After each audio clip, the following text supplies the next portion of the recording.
والصلاة والسلام علی محمد الامین اعوذ باللہ من الشیطان الرجیم بسم اللہ الرحمن الرحیم۔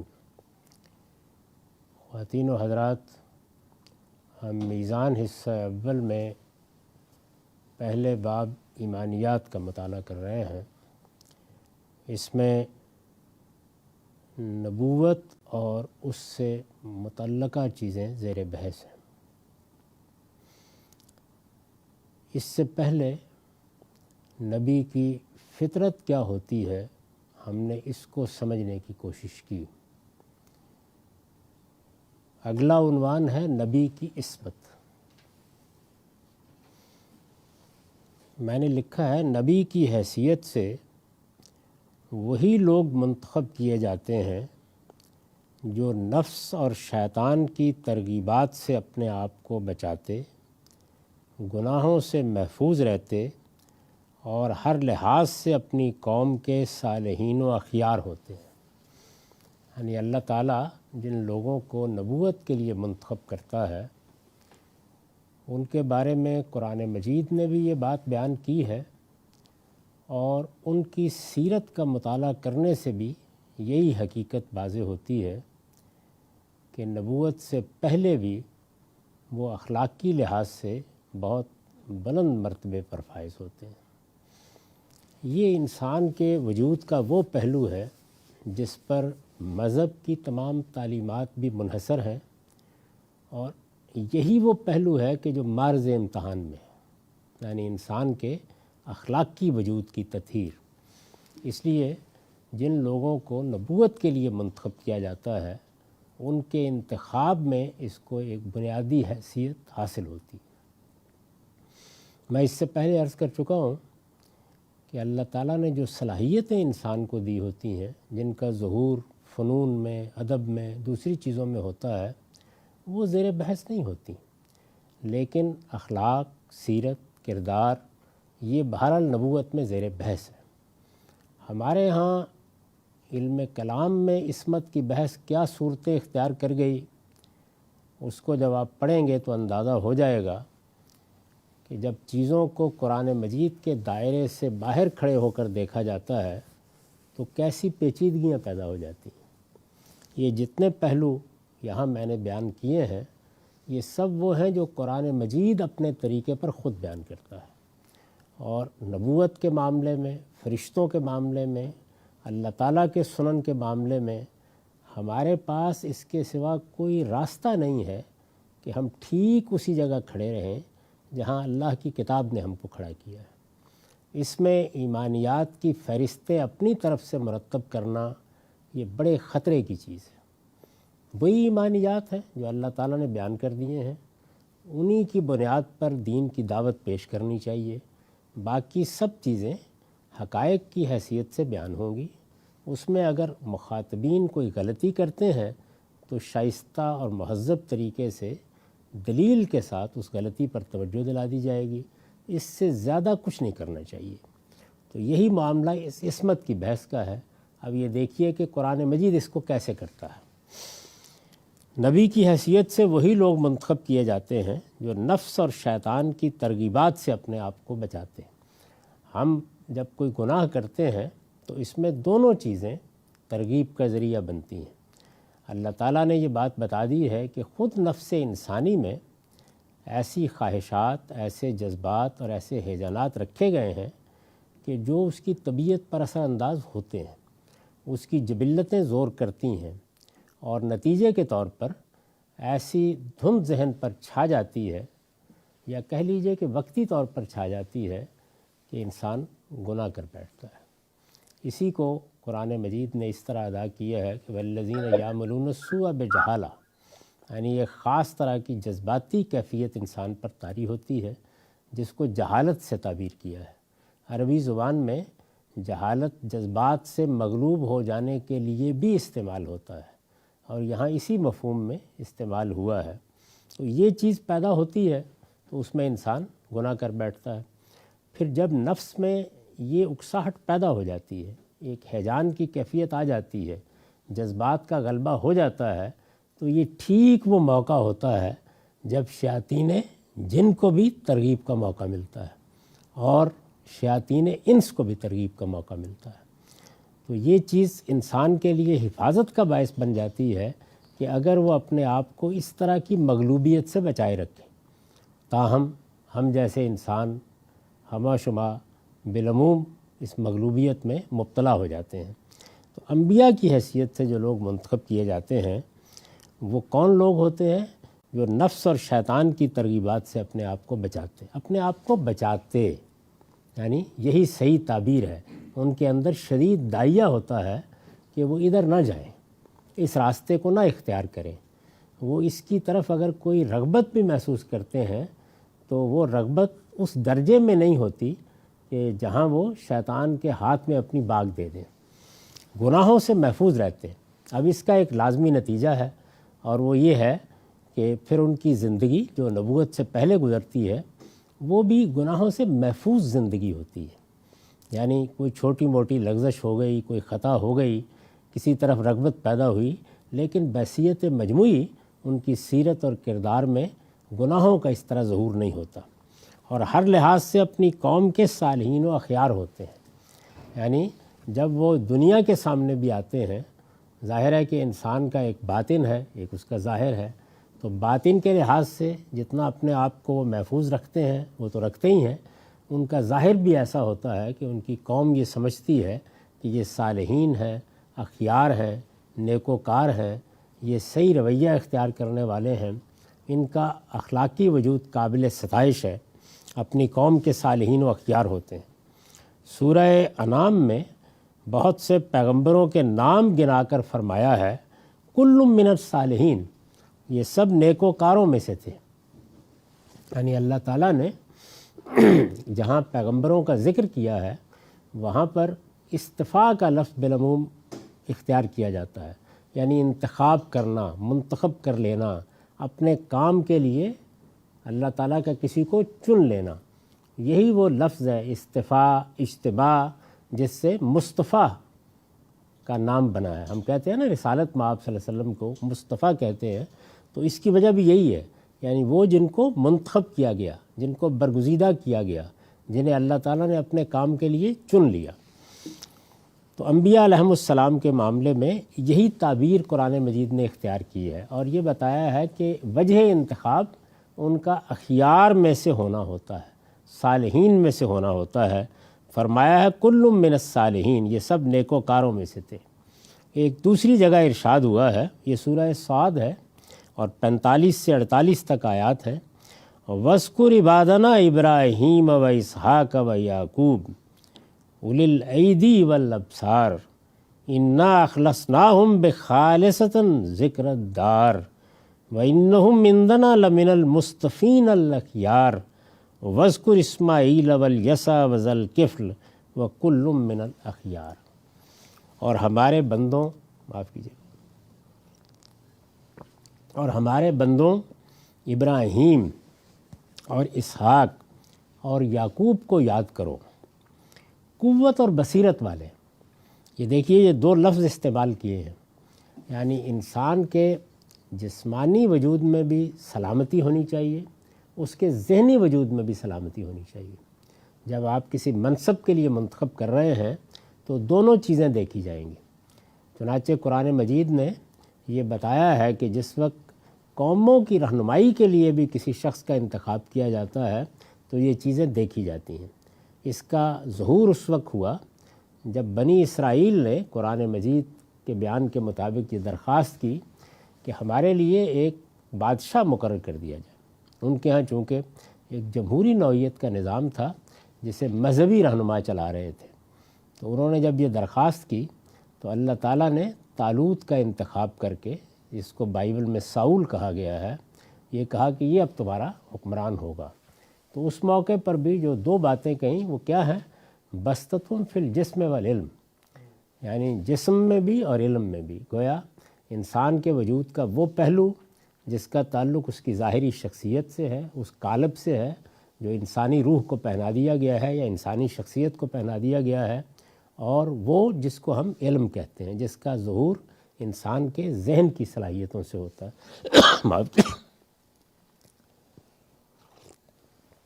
اور ہمارے بندوں ابراہیم اور اسحاق اور یعقوب کو یاد کرو قوت اور بصیرت والے. اس میں بھی دونوں چیزوں کا حوالہ دیا ہے. یعنی انبیاء علیہم السلام کی حیثیت سے جن لوگوں کا انتخاب کیا گیا ان میں قوت بھی تھی. یہ قوت جسمانی بھی ہے اور یہ قوت ذہنی قوت بھی ہے. اس لیے کہ آپ کے اندر اگر صلابت نہیں ہے تو آپ عزیمت کے ساتھ معاملات کر نہیں سکتے. اور پھر بصیرت بھی، چیزوں کو سمجھنا، ان کے اندر اترنا، ان کی حقیقت کو پہنچنا.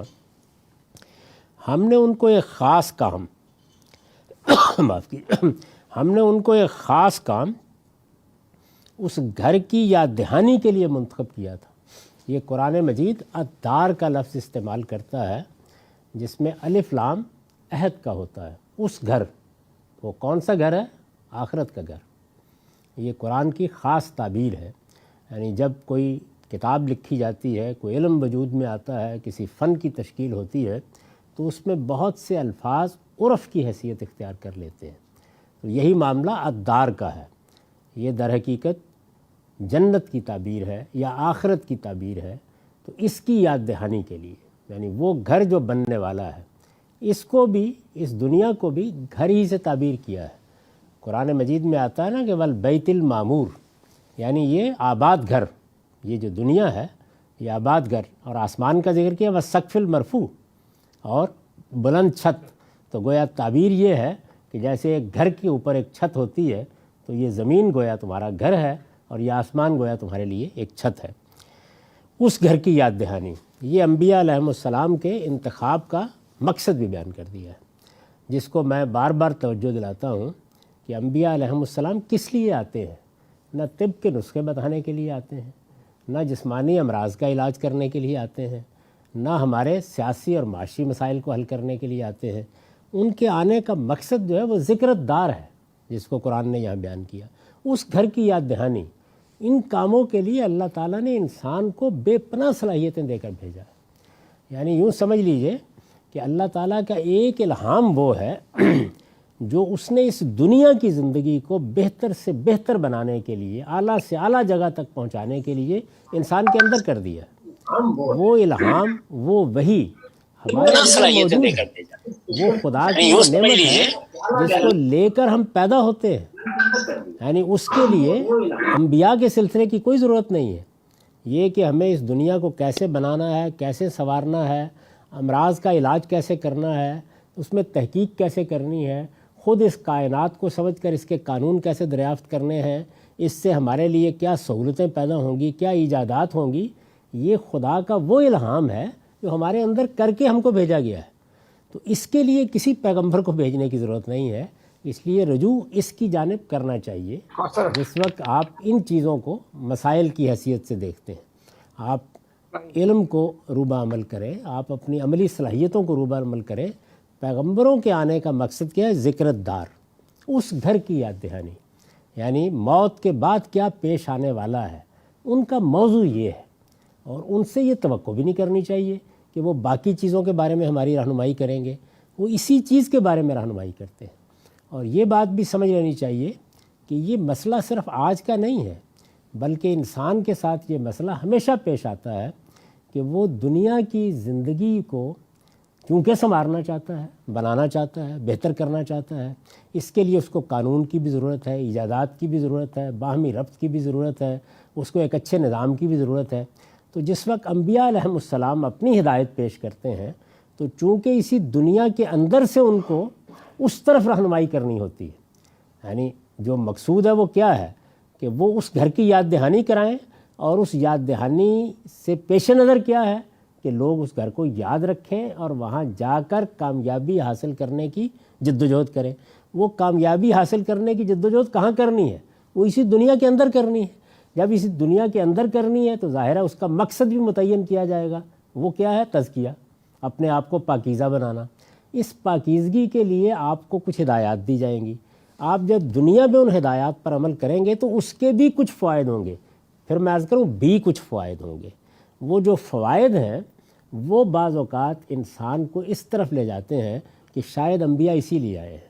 اور یہ معاملہ میں نے عرض کیا کہ صرف آج کے دور کا نہیں ہے، بلکہ خود ہمارے ہاں جو ہماری روایتی فکر ہے اس میں بھی دین میں مقاصد طے کیے گئے کہ یہ دین کے مقاصد ہیں، جیسے عقل کی حفاظت، جیسے مال کی حفاظت، جیسے دین کی حفاظت، جیسے آبرو کی حفاظت، جیسے جان کی حفاظت، ان میں سے کوئی چیز بھی مقصد نہیں ہے، یہ فائدہ ہے زیادہ سے زیادہ۔ یہ ایسے ہی ہے کہ قرآن مجید نے یہ بتایا کہ نماز پڑھو اس لیے کہ اقیم الصلاۃ لذکری، میں تمہیں یاد رہوں، یہ میری یاد دہانی کے لیے لازم کی گئی۔ اس کا یہ فائدہ بھی ہو سکتا ہے کہ آپ کے گھٹنوں کے درد کا علاج ہو جائے۔ تو فوائد ایک بالکل الگ چیز ہے، وہ ہو جاتے ہیں۔ تو اس وجہ سے جب آپ ان پہلوؤں سے دیکھیں گے تو آپ کو انبیاء علیہم السلام کی تعلیم بڑی حد تک آپ محسوس کریں گے ناقص نظر آئے گی۔ اس کی وجہ یہ ہے کہ یہ ان کا موضوع نہیں ہے، اس میں ان کا معاملہ بالواسطہ ہے۔ ان کی تعلیم کا اصلی ہدف کیا ہے؟ ذکر الدار، یعنی اس گھر کی یاد دہانی۔ تو فرمایا کہ انا اخلصناہم بخالصۃ، ہم نے ان کو ایک خاص کام، یہ دیکھیے قرآن مجید کے الفاظ کیا ہیں، ہم نے ان کو ایک خاص کام کے لیے منتخب کیا تھا۔ جانتے ہو وہ کیا کام ہے؟ ذکر الدار، وہ اس گھر کی یاد دہانی ہے۔ اور پھر فرمایا وَإِنَّهُمْ عِندَنَا لَمِنَ الْمُصْطَفِينَ الْأَخْيَارِ، اور یقیناً وہ ہمارے ہاں برگزیدہ اور نیک بندوں میں سے تھے۔ یعنی چونکہ اس گھر کی یاد دہانی کے لیے منتخب کیا ہے، اس گھر کی یاد دہانی اس لیے ہے کہ تمہیں نیک اور صالح بننے کے لیے ترغیب دی جائے، تو انتخاب بھی انہی لوگوں کا کیا گیا ہے جو برگزیدہ اور صالح تھے۔ وَاذْكُرْ إِسْمَاعِيلَ وَالْيَسَعَ وَذَا الْكِفْلِ وَكُلٌّ مِّنَ الْأَخْيَارِ، اور اسماعیل اور یسع اور ذوالکفل کو یاد کرو، یہ سب بھی اخیار میں سے تھے۔ یعنی اخیار نیکوکار، صالحین، اللہ کو یاد رکھنے والے، جن کا اخلاقی وجود پاکیزہ تھا۔ تو یہ اللہ تعالیٰ نے ارشاد فرمایا کہ پیغمبروں کا انتخاب کرتے وقت یہ چیز لازماً دیکھی جاتی ہے۔ باقی چیزیں کہ وہ کرسیاں اچھی بنانی آپ کو سکھا دیں، آپ کو ایٹم بم بنانا سکھا دیں، یہ صلاحیتیں ہیں ان کے یہاں دیکھی نہیں جاتی، اس لیے کہ ان کا انتخاب اس کام کے لیے ہوتا ہی نہیں ہے۔ تو اس کے لیے آپ کو اللہ نے بہت عقل دے رکھی ہے، اس کی طرف رجوع کریں۔ پھر اس تقوی اور احتیاط کے صلے میں اللہ ان کی حفاظت بھی کرتا ہے۔ اب اللہ تعالیٰ کا جو ہدایت کا قانون ہم اس سے پہلے پڑھ چکے ہیں، وہ کیا قانون ہے؟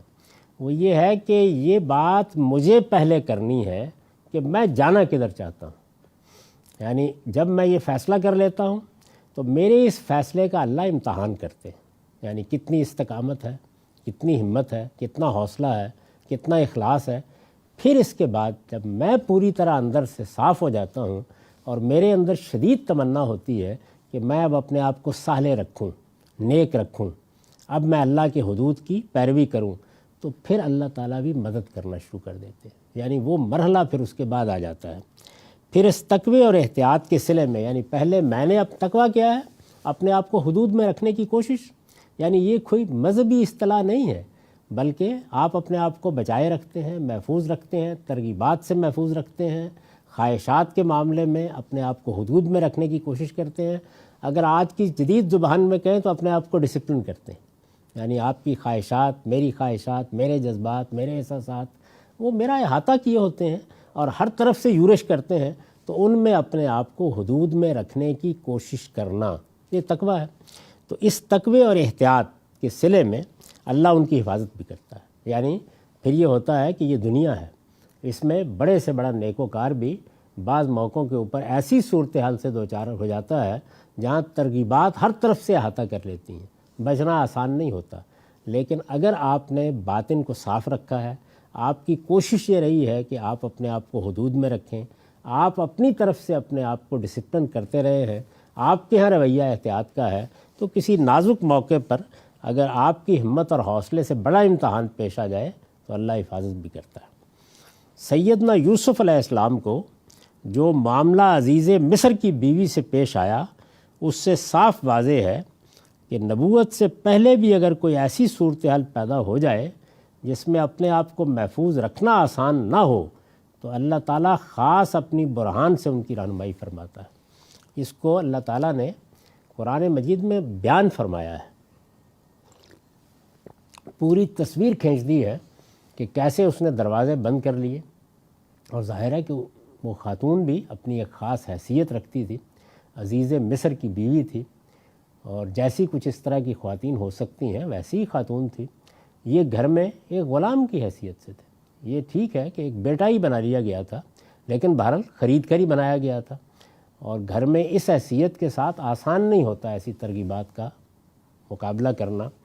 تو جب وہ صورتحال پیدا ہو گئی تو یوسف نے اپنے آپ کو محفوظ رکھنے میں کوئی کمی نہیں کی ہوئی تھی، یعنی اس ماحول میں، اس جگہ ایک ایسا جوان رانا جس کی طرف ہر ایک کی نگاہیں اٹھے، وہ اپنے آپ کو محفوظ رکھے ہوئے تھا، احتیاط اور تقوی کی ایک پوری زندگی وہ بسر کر رہے تھے۔ اس میں جب وہ موقع آ گیا جس کو قرآن مجید یہ کہتا ہے کہ وَلَقَدْ ہمت بِهِ وَهَمَّتْ بِهَا، یعنی وہ موقع تھا کہ جس موقع کے اوپر وہ بھی اس طرف متوجہ ہوئی اور ہو جاتا یوسف بھی، ہمّ بہا، وہ بھی ہو جاتا، لیکن لولا را برہان ربہ، اس موقع پر پھر ہماری برہان نمودار ہوئی، یعنی ہماری طرف سے پھر حفاظت کا اہتمام ہوا، پھر ہم نے یوسف کو بچانے کا فیصلہ کر لیا۔ تو یہ اللہ کا بہت خاص احسان ہوتا ہے، لیکن یہ ایسا نہیں ہے کہ ہر ایک کو ہو جاتا ہے، یہ انہی کو ہوتا ہے جو یوسف کی طرح ایسی پاکیزہ زندگی بسر کر چکے ہوتے ہیں۔ تو اللہ تعالیٰ خاص اپنی برہان سے ان کی رہنمائی فرماتا ہے۔ یہ برہان کا مطلب ہوتا ہے دلیل، یعنی وہ چیز جو آپ کو پکڑے اور پکڑ کر صحیح سمت میں لے جائے۔ یہ برہان، دلیل کے معنی بھی یہی ہیں، دلیل اصل میں رہنما کو کہتے ہیں۔ یہ برہان وہی نور یزدانی ہے۔ اللہ تعالیٰ نے ہماری فطرت میں جس طریقے سے یہ چیز رکھی ہے کہ اس میں برائی کی ترغیب کے پہلو موجود ہوتے ہیں، اس میں جبلتوں کی یورش ہوتی ہے، بالکل اسی طرح ایک نور یزدانی، ایک الہی نور بھی رکھا ہے۔ یہ نور ہے جو اصل میں ضمیر کی آواز بنتا ہے۔ تو وہ نور یزدانی، یہ برہان وہی نور یزدانی ہے جو خدا بخشتا تو ہر ایک کو ہے، یعنی ہر انسان کے اندر یہ روشنی موجود ہے، لیکن سنت الہی یہ ہے، یعنی اللہ کا طریقہ یہ ہے کہ جو لوگ اس کی قدر کرتے، اللہ تعالیٰ نے یہ نور دے کر تو ہر ایک کو بھیجا ہے، تو جو لوگ اس کی قدر کرتے اور زندگی کے نشیب و فراز میں، زندگی میں ہر طرح کے حالات پیش آتے ہیں۔ نشیب و فراز ایک ادبی تعبیر ہے، مطلب یہ ہے کہ آپ کو بعض موقعوں کے اوپر یہ محسوس ہوتا ہے کہ آپ ایک علوی مقام کی طرف جا رہے ہیں، ایک بلند مقام کی طرف جا رہے ہیں، اور بعض موقعوں پر معلوم ہوتا ہے کہ آپ سفلی مقام کی طرف گھسٹتے چلے آ رہے ہیں۔ تو یہ دونوں چیزیں انسان کے ساتھ ہوتی ہیں، نشیب بھی آتے ہیں، فراز بھی آتے ہیں۔ نشیب یعنی نیچ اور فراز اونچ، تو اونچ نیچ زندگی کی ایک ناگزیر چیز ہے۔ جو لوگ اس کی قدر کرتے اور زندگی کے نشیب و فراز میں اس کی رہنمائی کو آگے بڑھ کر قبول کرتے ہیں، یعنی وہ نور جو ہمارے اندر دیا گیا ہے وہ رہنمائی کرتا ہے، وہ پکڑتا ہے، وہ آواز دیتا ہے، وہ آپ کو جانے نہیں دیتا آسانی کے ساتھ۔ جو لوگ اس کی قدر کرتے، یعنی ایک تو چیز یہ ہے کہ جب وہ آواز دے سلا دے، جب وہ بلائے منہ موڑ لے، جب اس کی طرف رغبت کا احساس پیدا ہو تو آدمی اور زیادہ سرکشی کے ساتھ گناہ کی طرف متوجہ ہو جائے۔ لیکن اگر آدمی یہ فیصلہ کر لے کہ نہیں، مجھے اس کی قدر کرنی ہے، یہ میرے اندر ایک روشنی ہے، ایک نور ہے، اور اس طرح کے نازک قدر کرتے اور زندگی کے نشیب و فراز میں اس کی رہنمائی کو آگے بڑھ کر قبول کرتے ہیں، ان کے اندر یہ اس قدر قوی ہو جاتا ہے، یعنی وہ نور جو اندر دیا گیا ہے، دیا تو ہر ایک کو گیا ہے، لیکن جب آپ اس کی قدر کرتے ہیں اور اس کی رہنمائی قبول کرتے ہیں تو اس کی لو تیز ہوتی چلی جاتی ہے، یعنی وہ آپ کے لیے ایک بڑی غیر معمولی قوت بنتا جاتا ہے۔ ان کے اندر یہ اس قدر قوی ہو جاتا ہے، مضبوط ہو جاتا ہے کہ اس طرح کے نازک موقعوں پر ان کے باطن میں ماہ و آفتاب کی طرح چمکتا اور ظلمتوں کے تمام پردے آنکھوں کے سامنے سے ہٹا کر انہیں راہ ہدایت پر پا برجا کر دیتا ہے۔ یعنی یہ نور پھر نمودار ہوتا ہے، جیسے کہ حضرت یوسف کے لیے نمودار ہوا، وہ برہان سامنے آتی ہے، ایسے لگتا ہے کہ کوئی رہنما آ گیا ہے جو آپ کا ہاتھ پکڑ لے گا۔ تو یہ ماہ و آفتاب کی طرح چمکتا ہے، اندر ایک نور کی شمع ہے، ایک چھوٹا سا دیا ہے جو اللہ تعالیٰ نے جلا کے بھیج دیا ہے، لیکن آپ قدر کریں، اس کی روشنی کو بڑھائیں تو پھر نازک موقعوں کے اوپر یہ چاند اور آفتاب بن جاتا ہے، چاند سورج کی طرح روشن ہو جاتا ہے، اور ظلمتوں کے تمام پردے آنکھوں کے سامنے سے ہٹا کر انہیں راہ ہدایت پر پا برجا کر دیتا ہے، یعنی پاؤں جم جاتے ہیں۔ بڑی استقامت کے ساتھ پھر انسان شیطان کی ترغیبات کا مقابلہ کرنے کے قابل ہو جاتا ہے۔ یہ اس پیراگراف میں بتایا یہ گیا ہے کہ اللہ تعالیٰ جن لوگوں کو پیغمبروں کی حیثیت سے منتخب کرتا ہے، ان کی شخصیت کی تعمیر کا پس منظر یہ ہوتا ہے۔ یعنی جس طرح اس پر ہم نے بڑی تفصیل سے بحث کی تھی کہ پیغمبروں کے ہاں آپ کو جس کلام کو وہ لے کر آتے ہیں، جو پیغام وہ دنیا کے سامنے پیش کرتے ہیں، اس کے پہلے کوئی آثار نظر نہیں آ رہے ہوتے۔ یعنی وہاں یہ نہیں ہوتا کہ مشق ہو رہی ہے، ریاضت ہو رہی ہے، کوئی کسی چیز کو پانے کی جدوجہد ہو رہی ہے، کوئی بڑا مقام ہے جس کے منازل طے ہو رہے ہیں، کچھ نہیں ہوتا۔ لیکن اس معاملے میں ایسے لگتا ہے کہ قدم قدم پر وہ اپنی حفاظت کر رہے ہیں، اور جب یہ کر رہے ہوتے ہیں، اور یہ واقعات اسی لیے سنائے گئے ہیں، یعنی ہمارے سامنے سیدنا یوسف کی زندگی بتائی گئی، ایک پیغمبر کس طرح ان مراحل سے گزرتا ہے۔ رسالت مآب صلی اللہ علیہ وسلم کے معاملے میں تو ہمیں جو معلومات حاصل ہیں وہ سب کی سب ظاہر ہے کہ روایات سے حاصل ہوئی ہیں، یعنی 40 سال پہلے کی زندگی کیا ہے۔ لیکن بہرحال قرآن مجید نے یہ خراج تحسین پیش کیا ہے کہ انکا لعلی خلق عظیم، یعنی یہ قریش کی قیادت سورہ قلم میں ہے نا، یہ قریش کی قیادت، اور یہ آپ کے منہ آنے کی کوشش کر رہی ہے۔ آپ کو تو خلق عظیم کا بہترین نمونہ ہے، اعلیٰ اخلاق، برتر اخلاق۔ تو برتر اخلاق، اعلیٰ اخلاق، یہ اصل میں اس نور یزدانی کی قدر کرنے سے محفوظ رہتے ہیں۔ انسان کے اندر ان کا داعیہ موجود ہے، فَأَلْهَمَهَا فُجُورَهَا وَتَقْوَاهَا، لیکن ان کی حفاظت وہ نور کرتا ہے جو اللہ تعالیٰ دیتا ہے، اور اس نور کی حفاظت انسان کرتا ہے۔ کیسے کرتا ہے؟ اس کی قدر کر کے، اس کو کبھی کر کے، اس کو برتری تک پہنچا کر، تو یہ کرتا ہے۔ تو پھر اس کے بعد اس نور کی لو اتنی تیز ہو جاتی ہے کہ یہ پھر ایک ٹمٹماتا ہوا دیا نہیں ہوتا، یہ ماہ و آفتاب کی طرح چمکتا ہے، اور ظلمتوں کے تمام پردے آنکھوں کے سامنے سے ہٹا کر انہیں راہ ہدایت پر پا برجا کر دیتا ہے۔ تو پیغمبر اس طرح سے ان مراحل سے گزرتے ہیں۔ قرآن مجید نے سورہ یوسف میں یہ 24 آیت ہے، اس کو بیان کیا ہے، وَلَقَدْ ہَمَّتْ بِهِ وَهَمَّ بِهَا لَوْلَا رَأَىٰ بُرْهَانَ رَبِّهِ كَذَٰلِكَ لِنَصْرِفَ عَنْهُ السُّوءَ وَالْفَحْشَاءَ إِنَّهُ مِنْ عِبَادِنَا الْمُخْلَصِينَ۔ پوری بات بیان کر دی چند جملوں میں۔ حقیقت یہ ہے کہ اس عورت نے تو یوسف کا ارادہ کر ہی لیا تھا، وہ بھی اگر اپنے پروردگار کی برہان نہ دیکھ لیتا تو اس کا ارادہ کر لیتا۔ یعنی یہ اس کیفیت کو قرآن نے بیان کر دیا ہے کہ اتنی نازک صورتحال پیش آ گئی تھی۔ انسان ہے نا، انسان کے اندر جن چیزوں کی غیر معمولی رغبت رکھی گئی ہے وہ حملہ آور ہوتی ہے، انسان پیچھے ہٹاتا ہے، لیکن بعض اوقات ان کی یورش، ان کی طاقت ایسے ماحول میں اور اس طرح ہوتی ہے کہ انسان کے بس میں نہیں ہوتا کہ ان کا مقابلہ کر سکے۔ حقیقت یہ ہے کہ اس عورت نے تو یوسف کا ارادہ کر ہی لیا تھا، یعنی وہ تو اپنی ساری قوتیں، اپنے سارے چرتر آزمانے کے لیے آئی گئی تھی، وہ بھی اگر اپنے پروردگار کی برہان نہ دیکھ لیتا تو اس کا ارادہ کر لیتا۔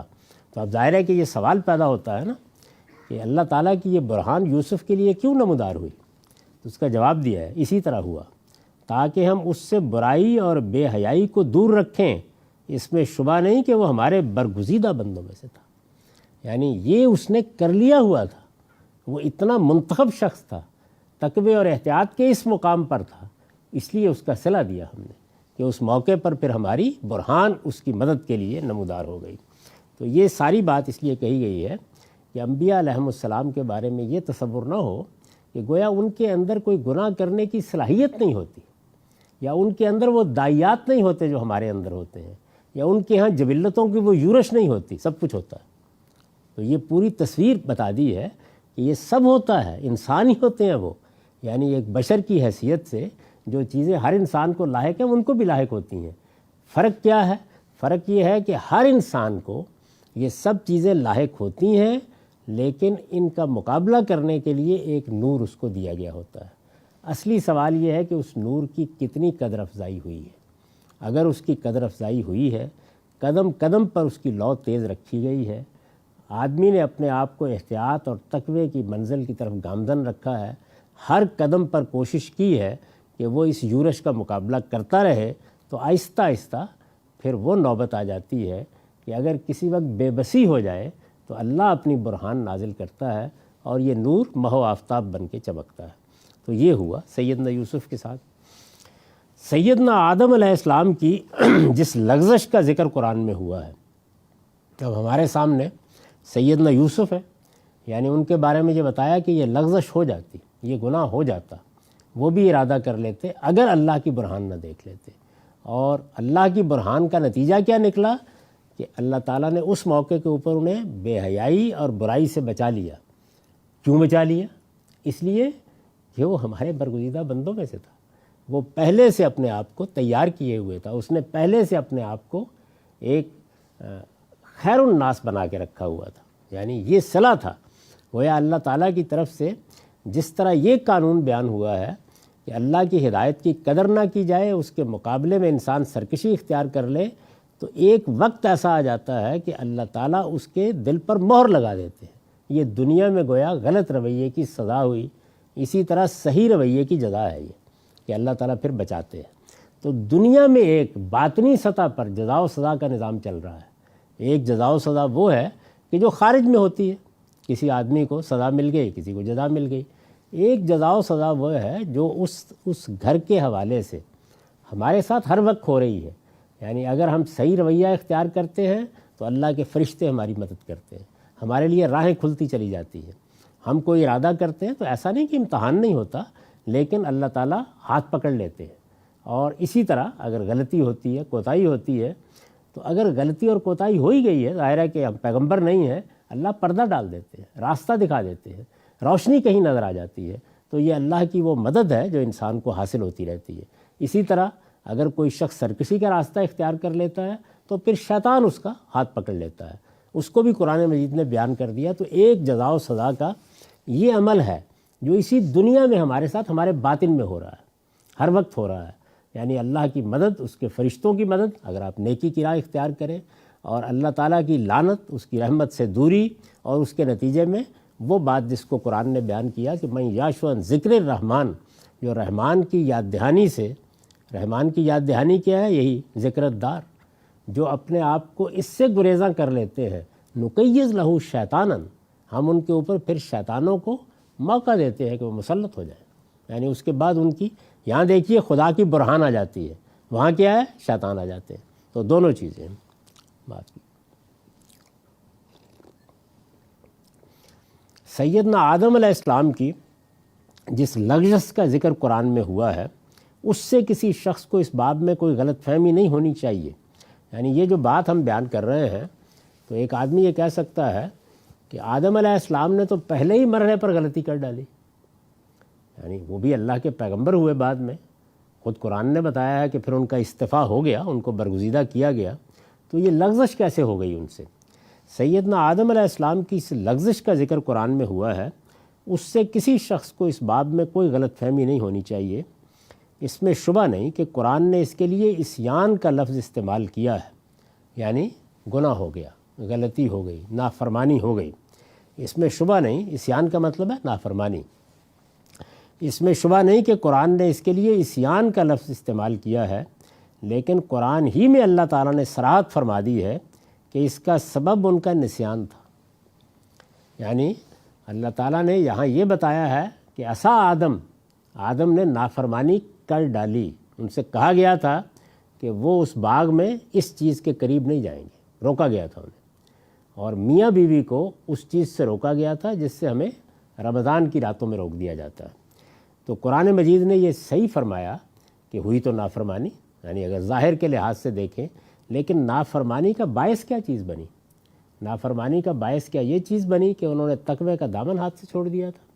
کیا یہ چیز بنی کہ وہ اللہ تعالیٰ کی نافرمانی کا فیصلہ کر کے اس جانب چلے گئے تھے؟ کیا جبلتوں سے اتنے مغلوب ہو گئے تھے کہ اس کے نتیجے میں ان کو خدائی یاد نہیں رہا تھا؟ اللہ تعالیٰ فرماتے ہیں کہ اس کا سبب ان کا نسیان تھا، یعنی آدمی کے اوپر بعض اوقات ایسی حالت طاری ہو جاتی ہے کہ اسے توجہ نہیں رہتی، ایک خاص طرح کی غفلت طاری ہو جاتی ہے انسان کے اوپر۔ یہ وہ غفلت ہے کہ جس میں اگر کسی موقع کے اوپر انسان بھول گیا، نسیان کا مطلب ہے انسان بھول گیا، یعنی وہ چیز ہی ذہن میں تازہ نہیں رہی، وہ بات ہی تازہ نہیں رہی انسان کے، تو اس کا سبب ان کا نسیان تھا۔ اس سے واضح ہے کہ یہ نافرمانی جانب نفس میں نہیں ہوئی۔ اب یہاں پر دو چیزوں کو سمجھ لیجئے، جس طریقے سے فلسفی بیان کرتے ہیں نا کہ ہمارے اندر ایک روح علوی ہے اور ایک روح سفلی ہے، تو یہ اگر آپ غور کر کے دیکھیں تو یہ حقیقت میں انسان کے وجود کے اندر جو نفس کے دو پہلو ہیں اس کا ہی ایک بیان ہے۔ جانب نفس ایک چیز ہے اور جانب حق ایک اور چیز ہے۔ ہمارے اندر جس طریقے سے اللہ تعالیٰ نے ہماری شخصیت میں یہ چیز رکھی ہے کہ اس میں برائی کی طرف میلان ہوتا ہے، بالکل اسی طریقے سے حق کی جانب ہمارے اندر بعض اوقات بڑی سبقت اور جلدی ہوتی ہے، اس کو جانب حق کہتے ہیں، یعنی صرف جانب نفس ہی کھینچتی نہیں ہے، جانب حق بھی کھینچتی ہے۔ یہ آپ نے دیکھا کہ بعض لوگ بڑے مقاصد کے لیے حدود سے تجاوز کر جاتے ہیں، چھلانگ لگا دیتے ہیں، مرنے کے لیے تیار ہو جاتے ہیں، بڑے بڑے فیصلے کر لیتے ہیں، یہ جانب حق ہے۔ یعنی آپ کو ایک بات اچھی لگی، ایک چیز جو اپنی ذات میں خیر ہے، آپ اس سے متاثر ہوئے، جتنی بڑی بڑی تحریکیں دنیا میں چلتی ہیں جن میں ہزاروں لوگ اپنی زندگیاں لگا دیتے ہیں، تو یہ کیا ہوتا ہے؟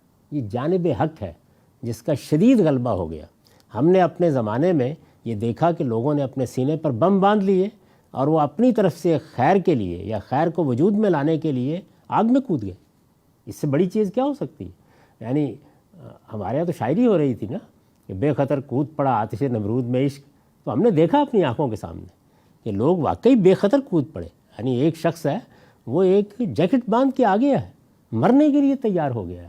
تو یہ جانب حق ہے، یعنی اپنی طرف سے جس چیز کو حق، جس چیز کو صحیح سمجھا جا رہا ہے، اس کے لیے اتنی محبت پیدا ہو گئی ہے، اتنا جذبہ پیدا ہو گیا ہے کہ آدمی گویا ہر حد کو پار کرنے کے لیے تیار ہے۔ تو ایک ہمارے اندر جانب نفس ہے، جانب نفس کا مطلب یہ ہے کہ بدکاری کی طرف رجحان ہے، چوری کی طرف رجحان ہے، ڈاکے کی طرف رجحان ہے، لوٹنے کی طرف رجحان ہے، یہ جانب نفس ہے۔ یعنی وہ چیزیں جو برائی کی حیثیت سے مسلمہ ہیں، نیکی اور خیر۔ تو یہ جانب حق اور جانب نفس کا جو پہلو ہے، اس میں کیا جانب حق کی طرف بھی پیغمبروں سے تجاوز نہیں ہوتا؟ قرآن کا جواب یہ کہ ہوتا ہے۔ خود رسالت میں آپ صلی اللہ علیہ وسلم کے ہاں اس کی مثالیں موجود ہیں، یعنی جانب حق میں۔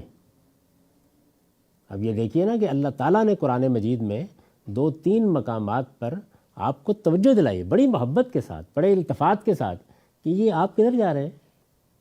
وہاں جانب حق کا، جانب نفس نہیں ہے۔ تو جانب حق میں تجاوز ہو جانا یہ اصل میں گناہ یا عیب نہیں ہے اس لحاظ سے۔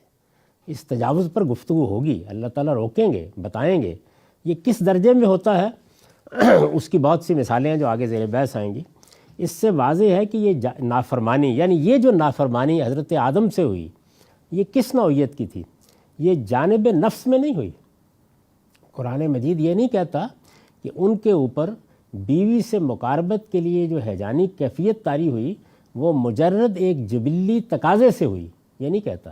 وہ یہ کہتا نہیں، شیطان نے قسمیں کھا کھا کر انہیں بتایا کہ تمہاری ابدی زندگی کا راز اس عمل میں پوشیدہ ہے۔ تو اس وجہ سے خاص طور پر سورہ طٰہٰ میں اس کو موضوع بنایا ہے۔ یعنی آمادگی اس طرح نہیں ہوئی کہ ایک کیفیت طاری ہوئی اور اس میں اللہ کی نافرمانی کر بیٹھے، بلکہ ان کے سامنے ایک بہت بڑا ہدف رکھا گیا۔ تو قرآن مجید نے یہ کہا کہ بار بار قسمیں کھائیں، بار بار توجہ دلائی، بار بار آ کر ترغیب دی اور انہیں یقین دلایا۔ اس سے واضح ہے کہ یہ نافرمانی جانب نفس میں نہیں ہوئی، اور نہ اس کا ارتکاب انہوں نے بالارادہ کیا ہے۔ یعنی نسیان کے لفظ سے قرآن مجید نے یہ واضح کیا کہ بالارادہ نہیں کیا، ایک غفلت اور بھول کی کیفیت طاری ہو گئی۔ یعنی ایک ہدف، ایک مقصد جو شیطان نے سامنے رکھ دیا، اس کا اتنا غلبہ ہو گیا کہ وہ پچھلی بات بھول گئے۔ اور دوسری جانب یہ واضح کر دیا ہے کہ ترغیب دینے والے نے یہ نہیں ہے کہ برائی کی ترغیب دی ہے، اس نے نیکی، خیر، بڑے اعلیٰ مقصد کو حاصل کرنے کی ترغیب دی ہے۔ تو دونوں چیزوں کو واضح کیا۔ قرآن سے معلوم ہوتا ہے کہ شیطان نے جب بار بار قسم کھا کر انہیں یقین دلایا کہ وہ ان کا خیر خواہ ہے، اور باور کرا دیا کہ ابدیت کی بادشاہی اسی درخت کا پھل کھانے سے حاصل ہوگی جس سے انہیں روکا گیا ہے۔ ابدیت انسان کی سب سے بڑی خواہش، انسان کا سب سے بڑا مسئلہ ہے، یعنی موت۔ اس وقت ہم پوری دنیا میں دیکھ رہے ہیں کہ انسان موت سے کیسے فرار اختیار کرتا ہے۔ موت کتنا بڑا مسئلہ ہے، جب یہ سر پر منڈلانے لگتی ہے تو سب کچھ بھول جاتا ہے۔ اور ادھر معاملہ کیا ہے؟ ابدیت، یعنی اس کے مقابل میں کہ ابدی زندگی حاصل ہو جائے، یعنی کبھی موت نہ آئے۔ تو یہ چیز ہے جس کو شیطان نے ہدف بنایا، اور اس نے کہا کہ ابدیت کی بادشاہی، یعنی تمہارے لیے جو اٹرنل لائف ہے، وہ اسی درخت کا پھل کھانے سے حاصل ہوگی جس سے انہیں روکا گیا ہے۔ وہ یہ بتایا کہ اصل میں یہ ہے وہ وجہ، اور یہ تمہیں اس لیے روکا گیا ہے کہ کہیں تم وہ چیز حاصل نہ کر لو جو تمہارے سامنے یہ فرشتوں کو حاصل ہے، ایک ابدی بادشاہی ہے ان کے پاس، تو وہ اس کے بہکاوے میں آ گئے اور جذبات سے مغلوب ہو کر اپنے پروردگار کی نافرمانی کر بیٹھے۔ یعنی یہ چیز ترغیب کا باعث بنی، یہ ترغیب بڑھتی چلی گئی، یہاں تک کہ پھر انسان کے اندر جو ایک جبلی تقاضا رکھا گیا اس کا غلبہ ہوا اور پھر پروردگار کی نافرمانی ہوئی۔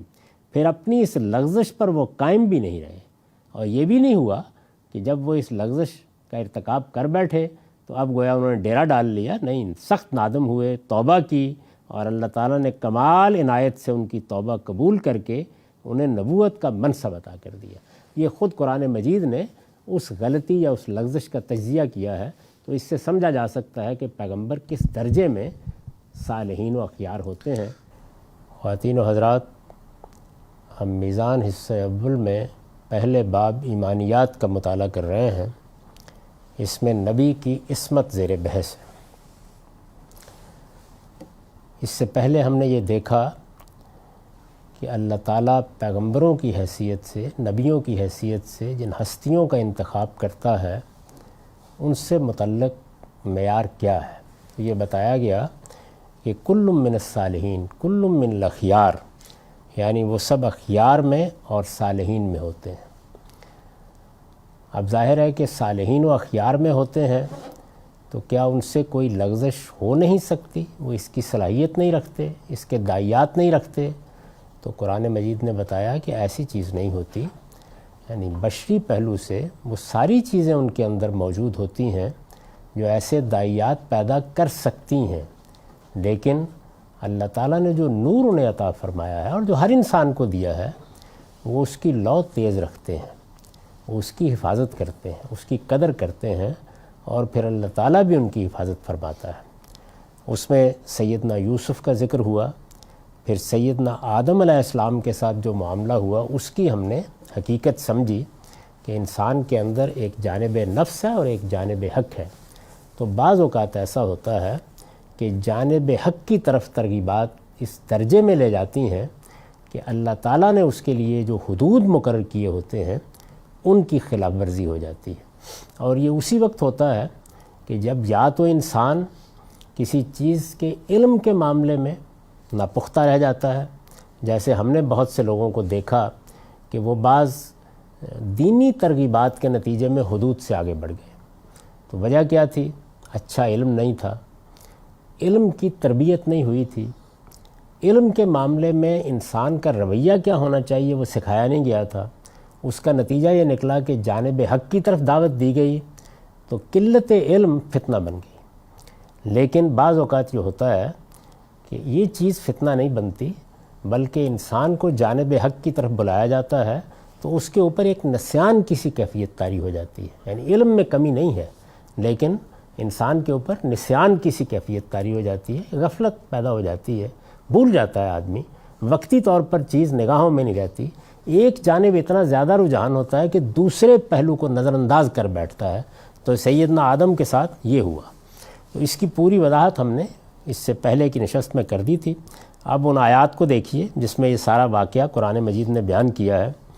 وَلَقَدْ عَهِدْنَا إِلَىٰ آدَمَ مِن قَبْلُ فَنَسِيَ وَلَمْ نَجِدْ لَهُ عَزْمًا وَإِذْ قُلْنَا لِلْمَلَائِكَةِ اسْجُدُوا لِآدَمَ فَسَجَدُوا إِلَّا إِبْلِيسَ أَبَىٰ فَقُلْنَا يَا آدَمُ إِنَّ هَٰذَا عَدُوٌّ لَكَ وَلِزَوْجِكَ فَلَا يُخْرِجَنَّكُمَا مِنَ الْجَنَّةِ فَتَشْقَىٰ إِنَّ لَكَ أَلَّا تَجُوعَ فِيهَا وَلَا تَعْرَىٰ وَإِنَّكَ لَا تَظْمَأُ فِيهَا وَلَا تَضْحَىٰ فَوَسْوَسَ عَلَيْهِ الشَّيْطَانُ قَالَ يَا آدَمُ هَلْ أَدُلُّكَ عَلَىٰ شَجَرَةِ الْخُلْدِ وَمُلْكٍ لَا يَبْلَىٰ فَأَكَلَ مِنْهَا فَبَدَتْ لَهُمَا سَوْآتُهُمَا وَطَفِقَا يَخْصِفَانِ عَلَيْهِمَا مِنْ وَرَقِ الْجَنَّةِ وَعَصَىٰ آدَمُ رَبَّهُ فَغَوَىٰ ثُمَّ اجْتَبَاهُ رَبُّهُ فَتَابَ عَلَيْهِ وَهَدَىٰ۔ یہ سورہ طٰہٰ ہے، 115 سے 120 آیات ہے۔ ان کا ترجمہ یہ ہے، ہم نے اس سے پہلے آدم پر ایک عہد کی ذمہ داری ڈالی تھی، یعنی اللہ تعالیٰ نے ایک معاملہ کیا تھا جس میں یہ بتایا گیا تھا کہ یہ چیزیں تمہارے لیے مباح ہیں، لیکن اس کے باوجود کہ تم میاں بیوی ہو فلاں معاملے پر ہم نے پابندی لگا دی ہے۔ یہ جو عہد کی ذمہ داری ڈالنا ہے، جب اللہ تعالیٰ شریعت دیتے ہیں یا احکام دیتے ہیں، جیسے ہمیں نماز کا حکم دیا ہے، روزے کا حکم دیا ہے، تو یہ گویا اللہ کا میثاق اور اللہ کا عہد ہوتا ہے جو ہمارے ساتھ ہے۔ یہ ذمہ داری آدم پر ڈالی گئی تھی۔ اب قرآن مجید کہتا ہے فَنَسِیَ وَلَمْ نَجِدْ لَهُ عَزْمًا، تو وہ بھول گیا تھا اور ہم نے اس میں ارادے کی پختگی نہیں پائی تھی۔ یعنی جو چیز اس وقت ابھی موجود تھی وہ یہ تھی کہ ارادے کی پختگی پیدا نہیں ہوئی تھی۔ ارادے کی پختگی تربیت سے پیدا ہوتی ہے، یعنی یہ وہ چیز ہے کہ جس میں ایک لمبا وقت چاہیے ہوتا ہے۔ اس سے پہلے ہم نے یہ دیکھا کہ ایک پیغمبر جس کو کل اللہ تعالیٰ کی یہ عظیم نعمت ملنی ہے، تو وہ بھی کہیں سے اپنی زندگی کی ابتدا کرتا ہے۔ اس میں رجحانات بھی ہوتے ہیں، ترغیبات بھی ہوتی ہیں، اس میں پھسلنے کا امکان بھی ہوتا ہے، لیکن وہ جو نور اللہ تعالیٰ نے اندر دیا ہے وہ اس کی لو تیز کرتا رہتا ہے، یہاں تک کہ پھر ارادے کی پختگی پیدا ہو جاتی ہے، اور اس کو اگر کوئی خطرہ لاحق ہوتا ہے تو اللہ کی برہان بھی نمودار ہو جاتی ہے۔ خود رسالت مآب صلی اللہ علیہ وسلم کا یہ واقعہ بیان ہوا ہے، اور تمام اچھی روایات میں بیان ہوا ہے کہ جس وقت آپ بکریاں چراتے تھے، یعنی یہ جو نوجوانی کا ابتدائی زمانہ ہوتا ہے، اس میں خود رسول اللہ صلی اللہ علیہ وسلم نے ایک موقع کے اوپر یہ واقعہ بیان کیا ہے کہ مجھے بھی یہ خیال ہوا کہ عام طور پر رات کی جو مجلسیں ہوتی ہیں جس میں نوجوان بیٹھتے ہیں، قصے سنتے ہیں اور اس طرح کا گانا بجانا اور یہ سب چیزیں ہوتی ہیں، تو میں بھی اس کو سننا چاہتا ہوں۔ تو میں نے اپنے ساتھی سے یہ کہا کہ کیا یہ ممکن ہے کہ تم میری بکریوں کا خیال رکھو اور آج رات میں بھی اس طرح کسی مجلس میں چلا جاؤں؟ تو اب ظاہر ہے کہ یہ کیا چیز ہے، یعنی یہ وہی چیز ہے کہ ابھی نوجوانی کا زمانہ ہے، وہ پختگی جس کو قرآن مجید نے بتایا وَلَمْ نَجِدْ لَهُ عَزْمًا، وہ ابھی پیدا نہیں ہوئی، تو لہٰذا خواہش پیدا ہو گئی۔ اب اس کے بعد آگے ایک تفصیلی واقعہ ہے کہ پھر کیا ہوا، آپ نہیں گئے وہاں پہ، اللہ نے کیسے آپ کو محفوظ رکھا، وہ ایک الگ بات ہے، لیکن بتانا صرف یہ مقصود تھا کہ یہ داعیہ پیدا ہوا۔ اور 2 رات، یعنی خود حضور نے بتایا کہ 2 رات میں، ایک رات گیا تو ایسے رکاوٹ پڑ گئی، دوسری رات گیا ایسے رکاوٹ پڑ گئی، اور میں اس غلط جگہ پر نہیں گیا، لیکن بہرحال آپ نے ارادہ کیا، آپ نکلے، آپ اس طرف گئے۔ رکاوٹ کیسے پڑی، اس میں بھی اللہ تعالیٰ جو اس کا قانون ہے اس کے مطابق ہی روبہ عمل ہوا، یعنی وہاں پر بھی یہ ہوا کہ جس چیز کی طرف آپ جا رہے تھے اس سے ملتی جلتی لیکن نسبتاً پاکیزہ صورتحال کی طرف مشغولیت ہو گئی۔ تو اگر آپ غور کر کے دیکھیں تو ایک مشغولیت کے مقابل میں دوسری مشغولیت آ گئی، تو اسی طریقے سے مشغولیت کے مقابلے میں مشغولیت، یا کسی عزم یا ارادے کے مقابلے میں نسیان، تو یہ وہ انسانی شخصیت اور نفسیات ہے جس کو اللہ تعالیٰ نے یہاں واضح کیا کہ ہم نے اس سے پہلے آدم پر ایک عہد کی ذمہ داری ڈالی تھی تو وہ بھول گیا تھا۔ یعنی پہلے یہ بتایا کہ یوں نہیں ہے کہ جانتے بوجھتے نافرمانی کا ارتکاب کیا تھا، پہلی بات تو یہ کہ یہ ہوا ہی نہیں، بھول گیا تھا۔ وَلَمْ نَجِدْ لَهُ عَزْمًا، اور دوسری بات یہ بتائی کہ ابھی نوجوانی کی زندگی کی ابتدا ہے، یعنی ابھی تک پختگی کے وہ مراحل نہیں گزرے، تو یہ چیز ابھی نہیں ہوئی تھی۔ اب اس کے بعد واقعہ سنایا وَإِذْ قُلْنَا لِلْمَلَائِكَةِ، یاد کرو جب ہم نے فرشتوں سے کہا اسجدوا لآدم فسجدوا الا ابلیس، آدم کو سجدہ کرو تو وہ سجدہ ریز ہو گئے مگر ابلیس نہیں مانا، ابا، اس نے انکار کر دیا۔ فقلنا، اس پر ہم نے کہا کہ اے آدم یہ تمہارا اور تمہاری بیوی کا دشمن ہے، تو ایسا نہ ہو کہ یہ تم دونوں کو اس باغ سے نکلوا دے پھر تم محروم ہو کر رہ جاؤ۔ یعنی واقعہ بیان کیا ہے کہ ایسے ہم نے اس باغ میں رکھا اور یہ بتا دیا کہ اب تمہارے مقابلے میں شیطان ہے، وہ یہ چاہے گا کہ تم یہاں سے نکلو اور نکل کر دنیا میں زندگی کی ابتدا کرو، اور جو کچھ اس کو کھیل کھیلنا ہے کھیلے، تو یہ نکلوانے کے لیے پوری کوشش کرے گا۔ وہ باغ جس پہ رکھا گیا تھا پھر اس کی تصویر کھینچی ہے۔ یہاں تو تمہیں یہ آسائش ہے کہ نہ اس میں بھوکے رہتے ہو، نہ لباس کی ضرورت ہوتی ہے، نہ تم کو اس میں پیاس ستاتی ہے، نہ دھوپ لگتی ہے۔ یعنی ایک ایسا مقام تھا کہ جس میں اللہ تعالیٰ نے بہت معتدل آب و ہوا پیدا کی ہوئی تھی کہ جہاں زندگی کی وہ ضرورتیں جس سے زندگی کی ابتدا ہو سکے وہ سب میسر تھیں۔